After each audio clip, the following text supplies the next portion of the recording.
So these are the AirPod Pros. Well, actually they're not. They're the i500 Pros, which is MGet's budget answer to the AirPod Pros. These were actually made by the same people who made those other AirPod-like headphones that I reviewed last year, and I really like them, so hopefully these are just as good and they don't suck. Quickly, before we get into the review, I do want to say MGet did send these over for review. However, they haven't paid me to say anything. The opinions in this video are completely mine. As always, gassing up products for money is not what BubVisuals is about. Okay, so now we got that out of the way. Are these as good as the original i500s, or are these just some tacky rubbish?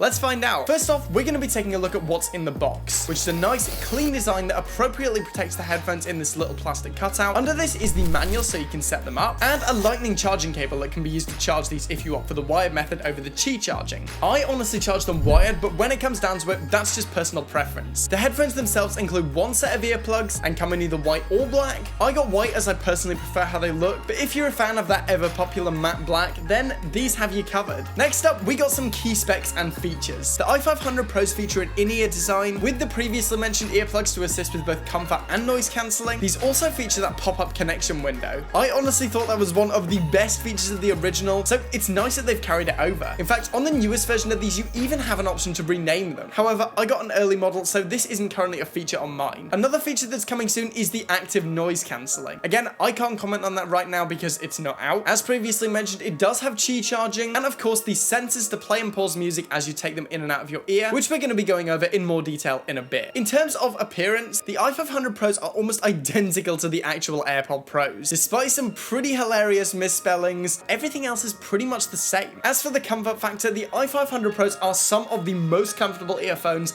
I have ever used. And in this aspect, I actually have a very hard time telling them apart from Apple's AirPod Pros. The rubber in-ear piece fits very nicely and is something that I've always preferred over the traditional plastic design. The shorter length is also a welcome addition as they don't rub against your ears so much, and because of the earplugs, no stability is lost. I can still run with these things in, and they stay just as stable as when I put them in. Following on from this, we have build quality, and I'd honestly say they're pretty good. I'm gonna be honest, they're not at the same level as Apple's AirPod Pros, or even the original i500s, but they're still not bad. The lid doesn't feel loose, and it still has that nice clicky sound. This hinge on the back to hold the two pieces together also feels solid. As for the rest of the construction, it's made of a fairly durable plastic, and overall, I have very few issues with the build quality. In terms of connection, these are pretty good. Connecting them to your iPhone is super easy. Simply flip up the lid, tap connect, hold the button down, and they should be connected right away. It's a nice feature that they did pretty well with on the first one, and I'm glad to say that they carried it forward onto the new i500 Pros. As I said, in the latest version of these, you can apparently rename them, but again, this feature isn't available on mine. In terms of actual connection, I was able to leave my phone in the other room and walk around my house mostly uninterrupted, so if you keep your phone in your pocket or bag, then you should have no problem with connection. They also have in-ear sensors like the standard i500s. In essence, these will pause your music whenever you take them out, a feature that I personally love. Again, this has mostly worked well. There has been a few times where they've paused without me taking them out, but they usually reconnect a second or so later, and of course, this resumes playback. Overall, pretty good in this area, a few minor flaws. As far as connections and sensors go, the pros very much outweigh the cons. The i500 Pros also have a tap functionality just like the original i500s, but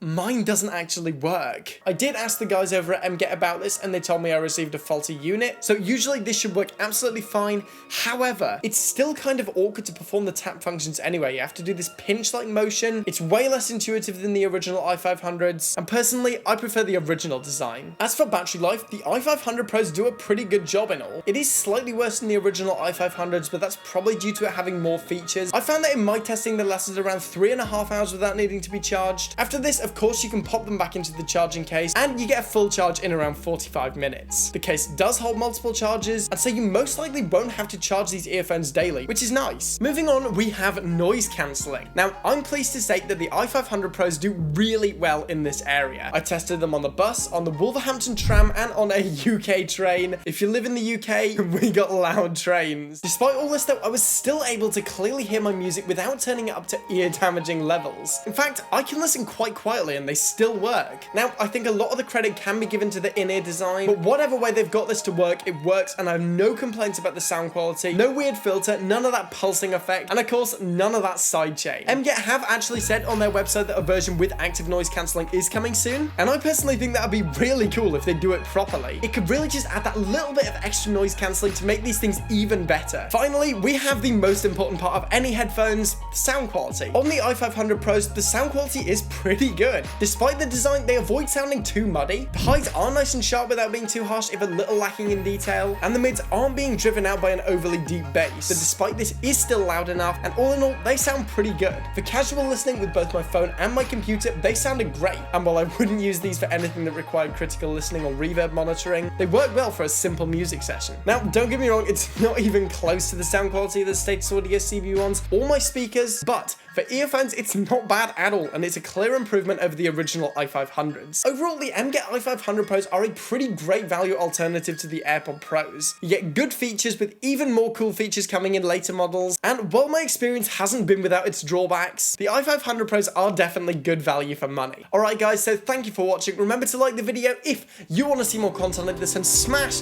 that subscribe button. I'm done for now, and I will see you guys in the next one.